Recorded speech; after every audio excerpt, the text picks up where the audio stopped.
Hi everyone, Ozzy here, and today we're going to be talking about the most fun topic of any show. Who's going to die? Yeah, okay, this is the very fun topic, but it is a topic that's always worth talking about and always interesting. Today we're going to be using the death flag system, and for those of you who don't know about the death flag system, it's basically something used in animes to decide whether a character is going to live or die, and a lot of the times it can be extremely accurate. So, how it works is every time something in the series points to a character dying, we count that as a flag. Like something is referenced, or maybe something a character does reminds of another character, anything like that. And that's how we count up the likelihood of this character living or dying. Now, I want to make it clear, I don't want any of these characters to die before we get started. But with that out of the way, let's start with our first character. And our first character is none other than Ida Clawthorne. Okay, so mainly she's on this list because the Owl House takes a lot of influence from anime, and, well, animes have a habit of killing off the mentor characters. So, because they kill off the mentor characters in order to make the main characters stronger. Because without them being dead, the main characters tend to depend on the mentor and not grow themselves. Now, how likely is this to happen? Probably very unlikely, as that Dana loves Ida. I doubt Disney Channel is going to let them kill off Ida, but it still gives her one death cloud flag for being the mentor character. And like I said, this is very common in anime. You have Genkai, Master Roshi, Kamina, just to name a few. But yeah, I think that gives Ida one flag. The second flag that Ida's going to get, though, is because of her curse. Her curse has definitely made her weaker. Now, I did say eventually it might make her stronger again, but right now it's still got her pretty weak. And that's kind of a death flag in itself, because Bellows could pick her off easily. But I think the likelihood of Ida dying is very low, definitely compared to some of the higher people on this list. So Ida has 2 death flags. The next is Rain, and anyone in any Coven leader, really, I feel like has the same chance of death as Rain, but the reason I chose Rain in particular is because of what they know. So Rain's first death flag comes from the fact that they know Bellows' plan. Rain's second death flag comes from the fact that they are a sacrifice needed, and we know this because of Kikimora. And Rain's third death flag is that they're captured. Now, the likelihood of Rain dying, though, I still feel is low, because Rain is Ida's main reason for fighting Bellows. And Rain is going to be Ida's reason to save. They have to save their beloved, you know? They have to go rescue Rain in order to, like, it's their driving force. So I can't see taking that away from Ida, because I think it's a huge part of Ida's character's story. So, Rain has 3 death flags, but I still feel like it's extremely unlikely. Now let's go on to the next character. Okay, Hunter has quite a few death flags, and I am sorry that this boy cannot catch a fucking break. Like, oh boy. Okay, so Hunter's main death flag is that, 1, he's close to Bellows, and he has a high chance of having a change of heart and betraying Bellows. Hunter's next death flag comes from the fact that he's probably Bellows' next body. And that's a pretty high chance that Bellows might take over his body, which would effectively be killing off Hunter without killing him off on screen. And that's something that Disney could probably get away with, or let Dana get away with, I should say.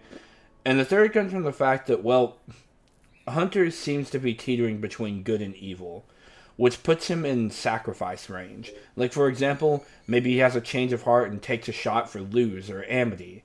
That's always a dangerous territory to be in. And then there comes to the fact that, well, Hunter's still learning how to use magic. And there's no telling what kind of dangers that would hold. So Hunter has 4 death flags. Now, let me say why I think Hunter won't die, though, first. One is because Hunter can use magic without a vial sac. And that's important to teach Luz. And you may think, well, that seems weird. Why would he teach Luz? Well, Hunter's being set up as almost a Zuko-like character, as in the last training character for Luz in this series.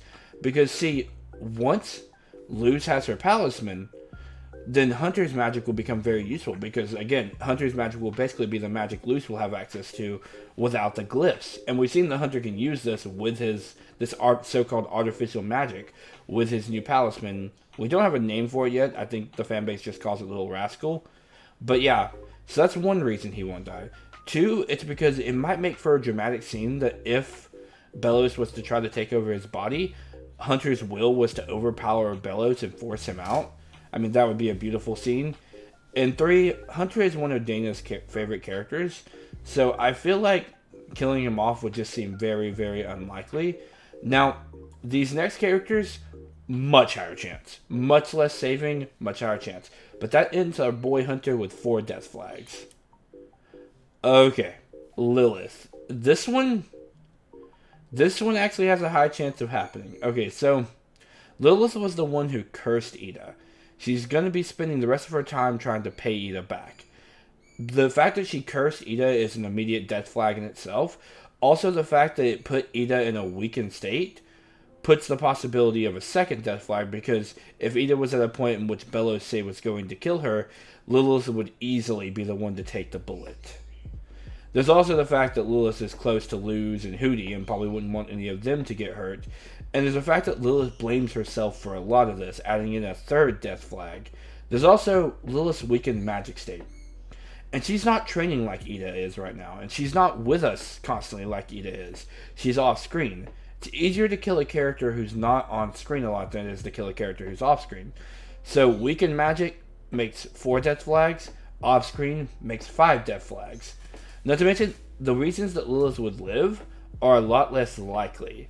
The only reasons I could come up with would be that maybe that like they didn't want to kill off Ida's sister, and that Disney wouldn't allow our character to die on screen. Now, to be fair, I didn't put Bellows on this list or Kikimora because I felt like they were too obvious.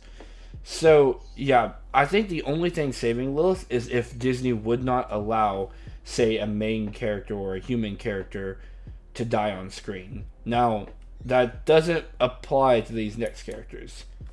Albert. Okay. I love this little Al. I don't want him to die. I don't want him to die at all. But Albert actually has a lot of death flags. 1, he's already been chipped in the first season. 2, he's nearly broken in the second season. That's 2 death flags. 3, Ida's not using magic anymore with her staff. That means that like any magic that Ida has will probably be performed in a different way. And that's another death flag. Ida doesn't need him for magic anymore. 4, Ida doesn't even need Albert for flight anymore.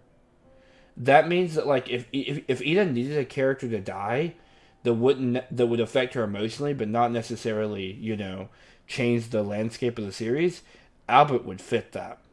5, Albert's an inanimate object. And Disney has shown that they don't overly care about killing off inanimate objects. Like, to Disney, this would be like, killing off, like, say, like Glossaric in Star vs. the Forces of Evil, which they completely allowed. So, yeah, that's 5 for Albert so far, but there's also a 6th one. Bellows do be liking to drink those palisman.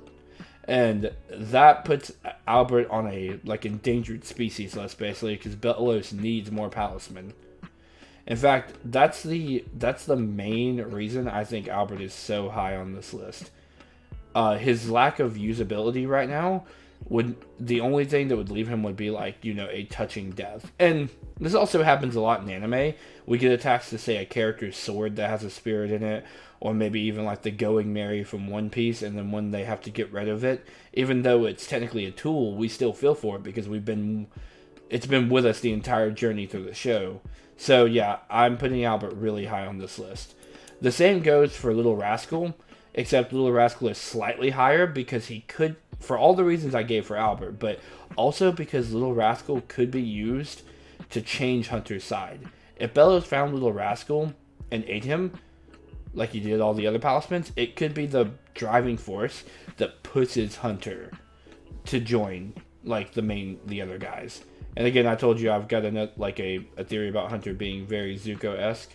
I'll be releasing that video later. But yeah, that also puts Little Rascal with several death flags slightly higher than Albert because he's a lot closer to Bellows.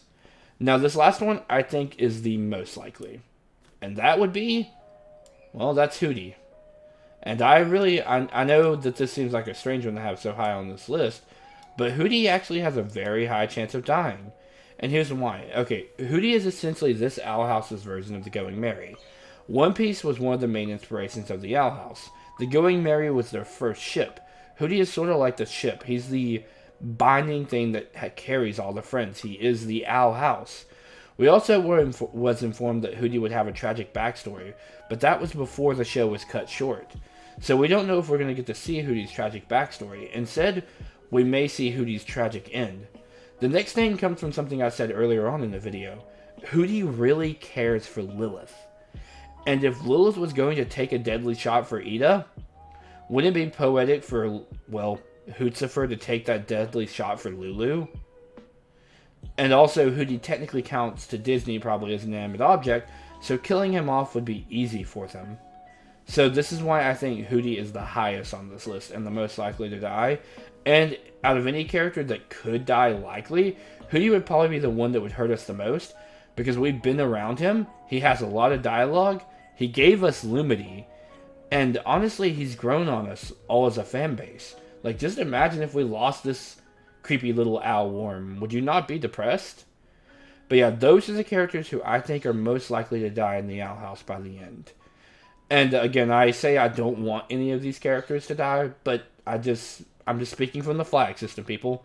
Don't hate me, I'm just running the statistics. But yeah, that's all I've had to say for this video. If you enjoyed it, please leave a like. If you think any other characters are going to die, obviously, like I said, I left Kiki, Mora, and Bellos off this list because I feel like they're kind of obvious. But if you think any other characters are going to die, comment down below and let me know who you think they are and why.